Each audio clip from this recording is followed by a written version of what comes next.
వడ్డీ వ్యాపారం పెట్టుకున్నారు. ప్రజల అవసరాన్ని క్యాష్ చేసుకుంటూ 20 ఏళ్లుగా దందా సాగిస్తున్నారు. హఠాత్తుగా షాపు మూతపడింది. మళ్ళీ తెరుచుకోలేదు. వారం, నెల, 2 నెలలు గడిచిపోయాయి. నగలు దోచుకొని వెళ్లిపోయారని బాధితులు గుర్తించారు. వెంటనే పోలీసులకు ఫిర్యాదు చేశారు. సామాన్యులకు చెందిన ₹1 కోటి విలువైన నగదుతో ఉడాయించారు కేటుగాళ్లు.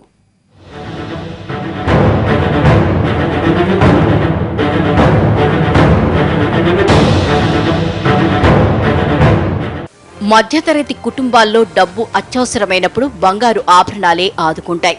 వడ్డీ వ్యాపారుల దగ్గరికెళ్లి డబ్బు తెచ్చి అవసరం గట్టెక్కించుకుంటామన్న ధీమా ఉంటుంది. వీళ్ల నమ్మకమే పెట్టుబడిగా వడ్డీ వ్యాపారులు రెచ్చిపోతున్నారు. ఇష్టానుసారంగా వడ్డీలు వసూలు చేస్తూ సామాన్యులను బికారులను చేస్తున్నారు. చచ్చి చెడి డబ్బు సంపాదించినా పీడా వదిలించుకుందామని చూసిన వాళ్లకు ఉచ్చుటోపీ పెట్టారు పాన్ బ్రోకర్స్. ₹1 కోటి బంగారు నగలతో ఉడాయించారు. పాతబస్తీ మీర్పేటలో జరిగిన ఈ ఘటన కలకలం రేపింది. నా 5 తులాల బంగారం గిరిపెట్టి నా అవసరం కొరకు కొంచెం డబ్బు తీసుకున్నా. ఈరోజు అతను మొన్న 2 రోజుల క్రితం అతని దగ్గరికి డబ్బులు తీసుకుని వెళ్తే అతను 1 నెల అవుతుంది బంద్ చేసి అని పక్క షాప్ అతను చెప్పాడు. అతను మోసం చేసి వెళ్ళిపోయాడు అన్న సంగతి నాకు గ్రహించి ఈరోజు మీర్పేట పిఎస్కి వచ్చి ఫిర్యాదు చేయడానికి వచ్చాను. రాజస్థాన్కి చెందిన గోపాల్ సింగ్, చైన్ సింగ్లు అన్నదమ్ములు మీర్పేటలో పాన్ బ్రోకింగ్ షాప్ పెట్టారు. బంగారు ఆభరణాలు తాకట్టు పెట్టుకుని డబ్బిచ్చేవాళ్లు.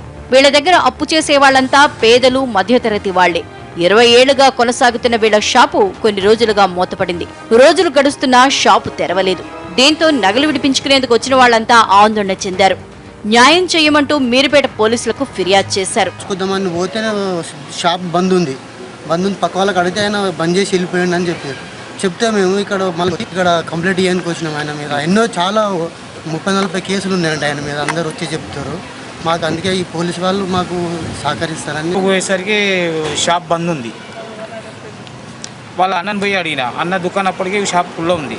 వాళ్ళ బ్రదర్ని అడిగితే వాళ్ళ బ్రదర్ ఏమన్నాడు, ఆజ్కల్ మే ఆతా, అదే రెస్పాన్స్ ఇచ్చాను సార్. ఇక దాని తర్వాత ఇక ఆయన 2 నెలలు అవుతుంది, ఇప్పటికి 2 మంత్స్ అవుతుంది రాక. కనిపించకుండా పోయిన గోపాల్ సింగ్, చైన్ సింగ్ల కోసం గాలింపులు చేపట్టారు పోలీసులు. ప్రత్యేక బృందాలు కూడా రంగంలోకి దిగాయి. 2 వ్యాపారులు సొంతూళ్లకు వెళ్లారని పోలీసులకు సమాచారం అందింది. రాజస్థాన్ వెళ్లి వడ్డీ వ్యాపారులను ప్రశ్నించేందుకు ప్రయత్నిస్తున్నారు పోలీసులు. ఖాకీలు ఎంత నమ్మకంగా చెప్తున్నా బాధితుల్లో మాత్రం ఆందోళన తొలగిపోలేదు.